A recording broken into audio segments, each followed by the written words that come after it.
Olá, meus irmãos, eu sou o Leandro, faço parte do Projeto ABA. O projeto é vinculado à Junta Missionária da Igreja Batista em Cristo e nós temos o objetivo de naturalizar o tema adoção e todas as suas vertentes para toda a comunidade. Quer conhecer mais sobre o projeto? Acompanhe nossos próximos vídeos, que iremos conversar mais detalhando o funcionamento de todo o projeto. Te convido também a seguir nossa rede social que está na descrição desse vídeo. Hoje iniciaremos uma série de 4 entrevistas em comemoração ao mês da adoção, pois no dia 25 de maio é comemorado o Dia Nacional da Adoção. E a entrevista de hoje com o pastor Welber, seja bem-vindo, né? É um enorme prazer receber o senhor. Por favor, pode se apresentar. Muito obrigado pelo convite. Eu fico muito feliz de estar aqui com vocês, um projeto que tem dado grande resultado e dentro da igreja, principalmente, também tem trazido grande confronto a todos nós. E é um prazer estar aqui. Meu nome é Welber Pereira, como disse o Leandro, sou pastor aqui da Igreja em Cristo e trabalhamos diretamente com a Junta de Missões, onde nós estamos coordenando alguns projetos missionários e dando apoio também ao Projeto ABA. Ok. Já quero então partir para a primeira pergunta. Nós sabemos que a adoção é uma prática conhecida desde sempre, né? Mas infelizmente a cultura da adoção não é estabelecida entre os cristãos. O que a Bíblia nos revela sobre a nossa adoção em Deus e como conhecemos o caráter de Deus através da adoção?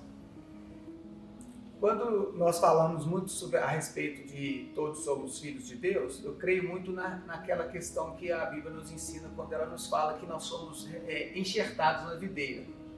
Então, os adotados por Deus, eu penso muito no sentido de que todos nós fomos redimidos pelo Senhor, fomos regenerados em Cristo Jesus e nós nos tornamos, a partir de então, filhos de Deus. Porque até então todos nós somos criaturas de Deus. Então, a partir desse momento que o Espírito Santo ele nos justifica por Deus mediante a cruz de Cristo, que somente tudo é através de Cristo Jesus, o Senhor Deus ele nos olha através das lentes de Cristo, porque nós somos vistos como filhos da ira de Deus. Então é complicada essa situação. Então, quando nós vemos aqueles que foram declarados justos por Deus, nesse tempo nós somos adotados como os filhos de Deus. Do contrário, ainda nós somos como criaturas de Deus.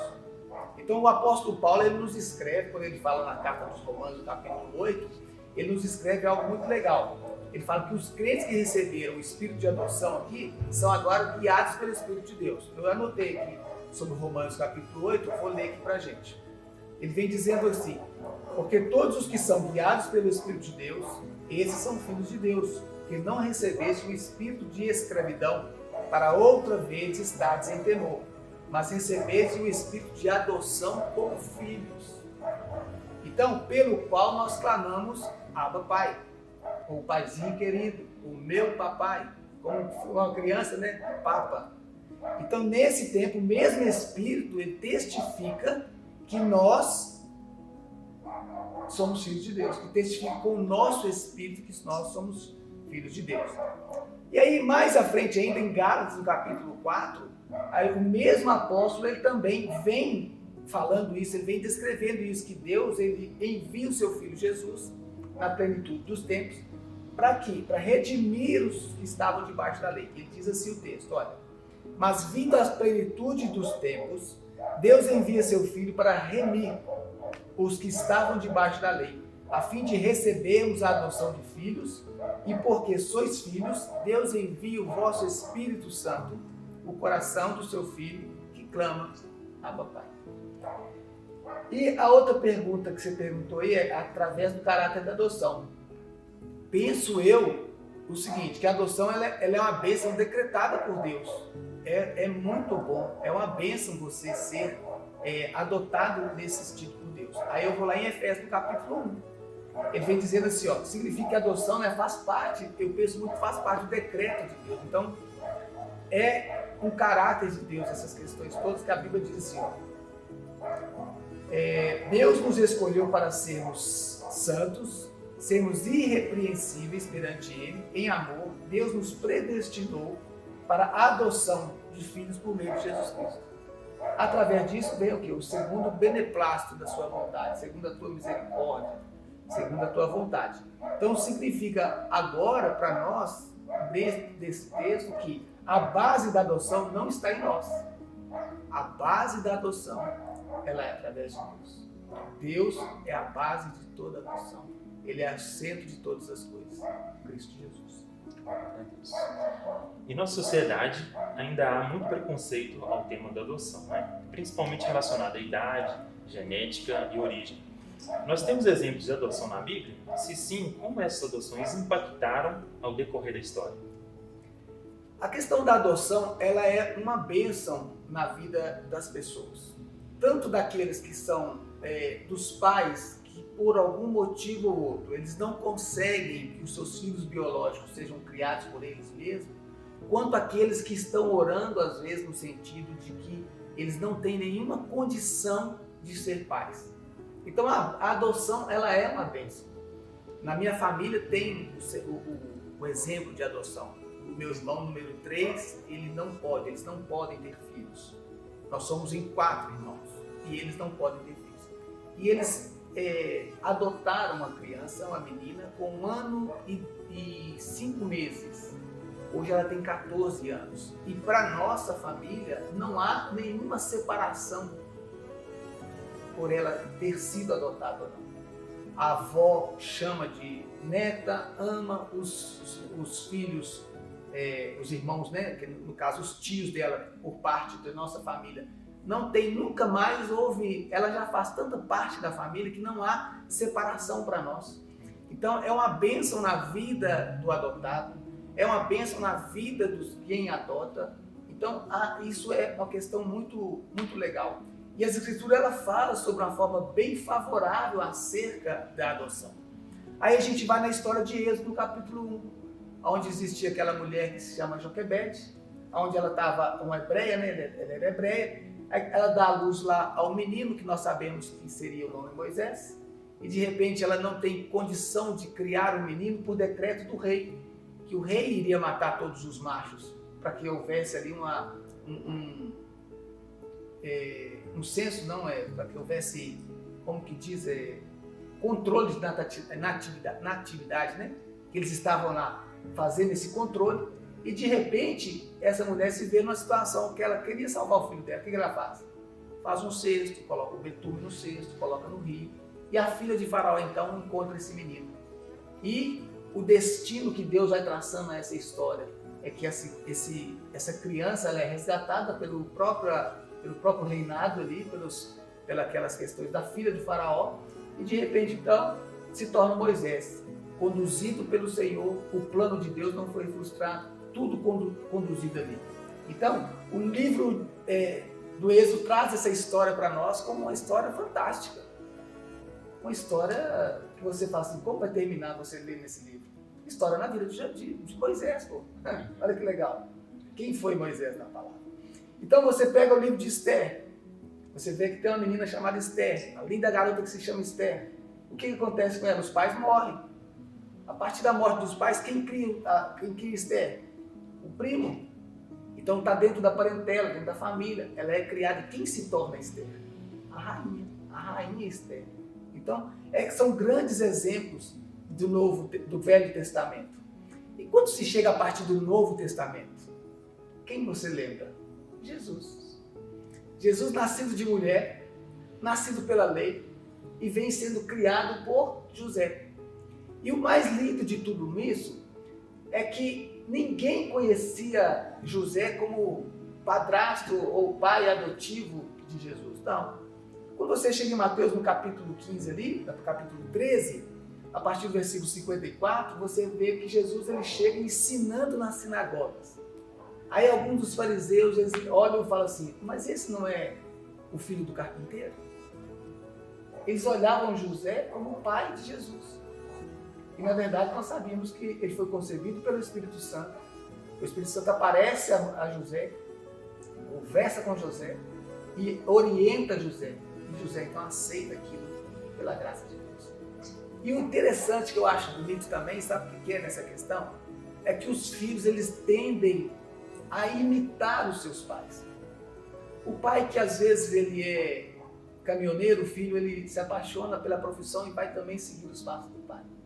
Se o pai é médico, ele acaba se apaixonando por aquilo porque às vezes o pai fala com tanta intensidade, com tanta vive aqueles dias, e os filhos tendem a imitar os seus pais. Jesus ele se torna carpinteiro, assim como José o educou, o ensinou, deu ele um lar, agraciado por Deus, pelo Espírito Santo, na família de José e Maria. E Jesus é o grande momento, a gente vê o grande motivo de nós celebrarmos também a questão da adoção. Gente, é fantástico uma história dessa. Se você para pensar essas histórias, você vê, cara, que barato esse negócio de adoção. Precisamos orar, precisamos intensificar na vida de cada um e a igreja se despertar também para esse momento, para que nós possamos compreender e ser discipuladores de crianças e famílias que às vezes estão tão desestruturadas, tão sem esperança, trazer a esperança através de Cristo Jesus. Verdade, muitas vezes nós lemos, né, a palavra e não nos atentamos, né, a esses detalhes, né? A partir dessa narrativa bíblica que nos mostra que Deus nos escolheu como filhos sem direito algum a essa paternidade, hoje somos adotados por Ele, né? O que a Bíblia nos diz sobre quem é o órfão e o que deveríamos mudar na nossa perspectiva em relação a ele? Leandro, a questão a gente chama de doutrina da adoção, ela é uma verdade maravilhosa para uns e ela é terrível para outros. Por quê? Porque não existe órfão espiritual.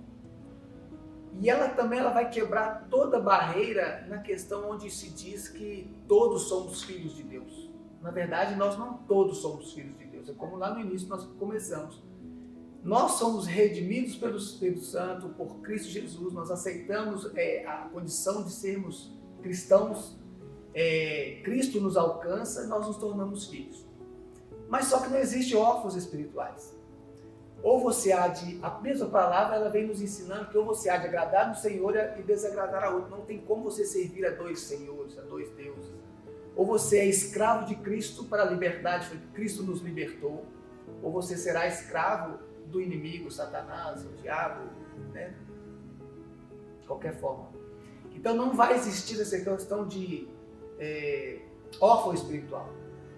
O homem, na verdade, ele é um homem caído, ele é filho da ira.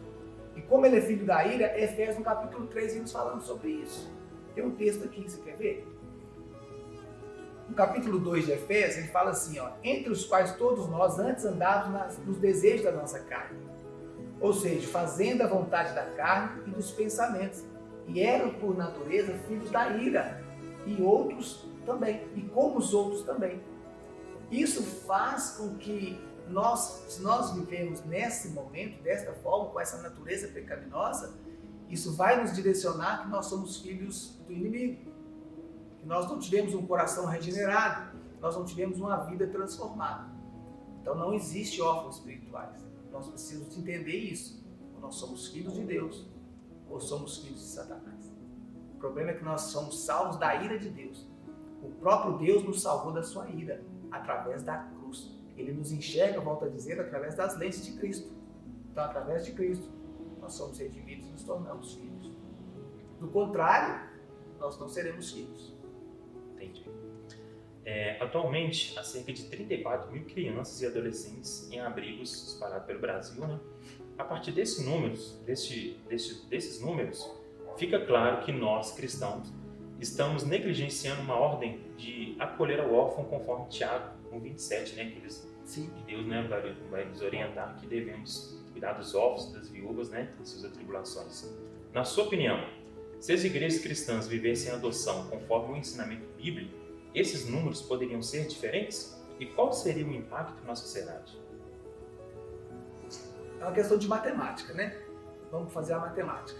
O que acontece? O IBGE, no ano de 2020, em plena pandemia, ele fez uma pesquisa e nessa pesquisa abre-se 14 mil igrejas por ano no Brasil. Olha a matemática, 34 mil crianças e órfãos em estado de orfandade, não é isso? São 14 mil. A Datafolha fez uma pesquisa em 2020 que nós somos hoje 31% da população brasileira. Desses 31%, nós alcançamos 65 milhões de cristãos no Brasil. Então, faltaria crianças para ser adotadas, se a igreja tomasse uma posição. Faltaria crianças. Gente, vamos fabricar crianças que nós vamos querer adotar. Está faltando aí no mercado. Mas ainda aquilo que lá no princípio você falou, sobre a questão da desigualdade, do preconceito, das idades, porque alguém chega no abrigo e fala assim, eu quero uma criança produzida, né? Ela tem que ser com os cabelos cacheados, de preferência louro, os olhos azuis, né? Que não tenha defeitos. Então, a gente ainda percorre esse percurso que é terrível para nós hoje. Então, se você faz a matemática, faltaria crianças hoje. Isso é um papel que a igreja poderia, obviamente, assumir.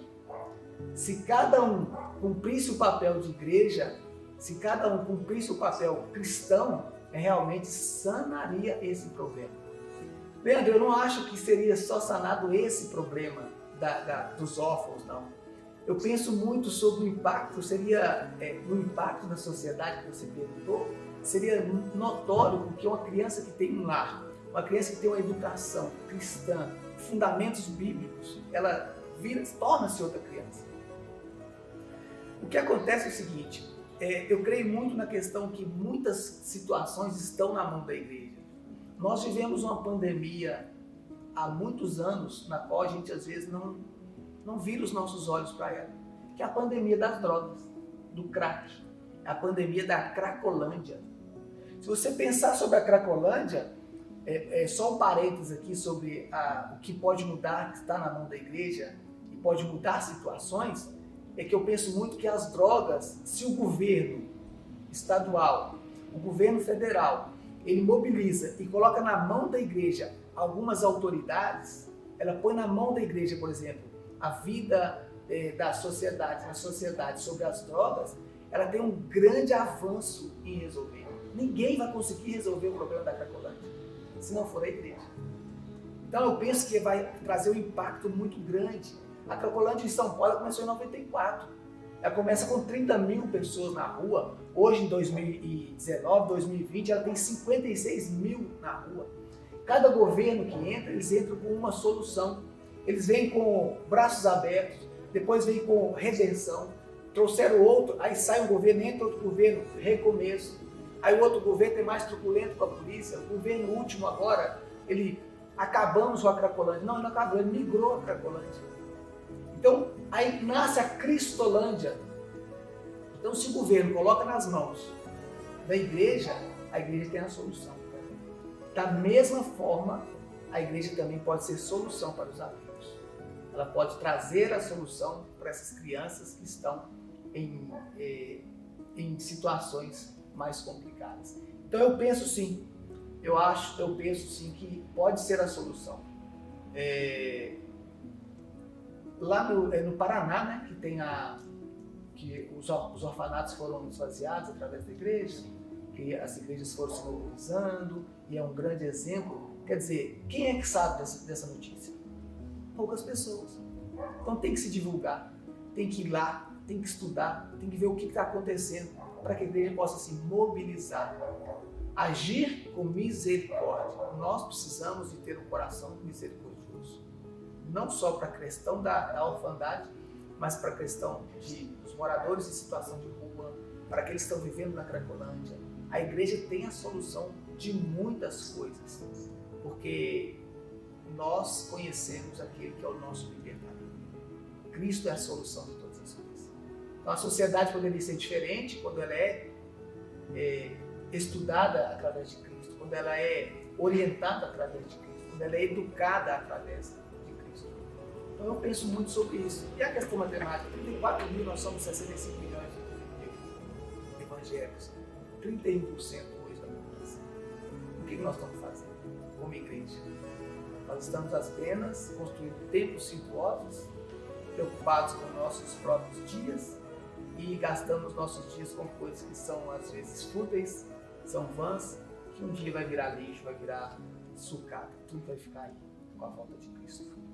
Verdade, é verdade. Bem esclarecedor, né? Se deixar é assunto, né, para horas, né? Verdade? Pastor, agradeço muito. Né? É verdade. Pastor, agradeço muito a colaboração. Deus continue abençoando seu ministério, sua família, sua vida. Foi um tempo assim, de extrema relevância, né? De esclarecimento, né, acerca desse tema. E se você ainda ficou com alguma dúvida, por favor, comente que nós vamos responder. Compartilhe, né, esse vídeo para que possamos mobilizar outros cristãos, outras pessoas e naturalizar ainda mais esse tema em nossa comunidade. E fique atento aos próximos vídeos que iremos conversar melhor acerca de outros assuntos e acerca do Projeto ABA também. Um abraço.